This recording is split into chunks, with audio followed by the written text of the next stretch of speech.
Lavender lies hold truth. Detective Jack Harper was known throughout the precinct as the man with the golden hunch, a sleuth with a razor-sharp mind. He possessed an uncanny knack for being one step ahead of the game. But when the prime suspect of his latest case turned out to be his own mother, Eleanor Harper, Jack found himself on unfamiliar and treacherous ground. The delicate balance of family and duty was thrown into disarray, and Jack found himself grappling with a profound question. How do you investigate your own mother without betraying family ties? The case was a mysterious one. A series of burglaries had swept through the once quiet town of Maplewood. The burglars targeted only high-end jewelry stores, and their method was always the same. They disabled the security systems with a finesse that could only come from someone with extensive knowledge of electronics. Then there was the perplexing calling card left at each crime scene. A lavender-scented handkerchief, always neatly folded and tucked away in the corner. It was this seemingly insignificant detail that had led Jack to Eleanor. His mother was a former electronics engineer who'd worked for a major security firm, and she had a fondness for lavender that was almost obsessive. Jack, you know I wouldn't do such a thing. Eleanor defended herself when confronted. Her words were firm, but her eyes, the same pale blue as Jack's, were clouded with hurt. Jack was torn. His loyalty to his mother warred with his responsibility as a detective. Yet the circumstantial evidence was hard to ignore.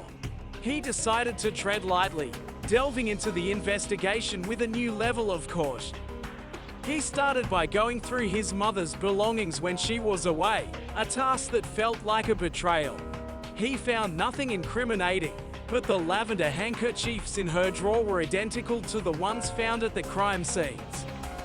Next, he decided to shadow her, following Eleanor's every move.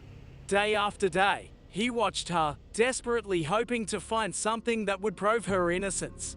He noted her daily visits to the local electronics store, her lengthy phone calls in hushed tones, and her secretive meetings with a man Jack didn't recognize. One evening, he followed Eleanor to an abandoned warehouse. His heart pounded as he watched her meet the stranger again, this time handing him a bag that looked suspiciously like it could contain stolen jewels. It was a damning sight, and Jack felt his heart sink. But a detective was duty-bound to follow the evidence, no matter how painful it might be. As he prepared to confront Eleanor, his phone rang. It was the precinct, calling with new information. The forensics team had identified fingerprints on the handkerchiefs. They belonged to a known criminal named Victor Calhoun, not Eleanor. Confusion swept over Jack. It didn't add up.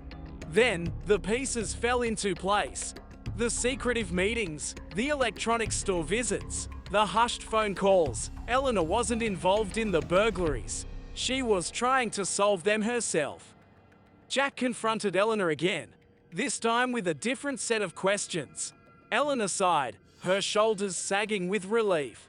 She explained that she had recognized the method used to disable the security systems as one she had developed years ago at her former firm. I knew it had to be someone who worked there when I did, so I started my little investigation. Eleanor said. The lavender handkerchiefs were a signature she had used to let the real culprit know she was on to him. The man Jack had seen was an old colleague, who she'd been working with to gather evidence. In the end, it was a mother and son team that brought Victor Calhoun to justice. Jack realized that, while his detective's intuition was usually infallible, it had failed him this time, blinded by his personal connection. But Eleanor's instincts had been right, proving that the apple didn't fall far from the tree. Jack learned a valuable lesson about not allowing personal bias to cloud his judgment. His respect for his mother deepened, her cleverness and courage shining through her actions. Eleanor, on the other hand, was just happy to have been able to help, even if it meant becoming a suspect herself. Next time, Jack, She said, with a twinkle in her eye. just ask me first. We'll make a great team. The waters had been tricky to navigate indeed, but in the end, they'd led to a stronger bond between mother and son. Jack had solved the case, but Eleanor had solved something much bigger: the mystery of their family dynamics. Revealing that trust, even in the face of damning evidence, was the true bedrock of their relationship. As Jack Harper returned to the precinct, he was no longer just the detective who was always one step ahead. He was a man who had learned the value of family, trust, and the benefit of the doubt. He would carry this lesson with him as he continued to solve cases, always one step ahead, but with a newfound respect for the unexpected twists and turns that life could bring. After all, the greatest mysteries aren't always solved in the precinct but in the heart. And sometimes, the most surprising suspects could turn out to be the most valuable allies. The end. This has been a StoryPod Realm original.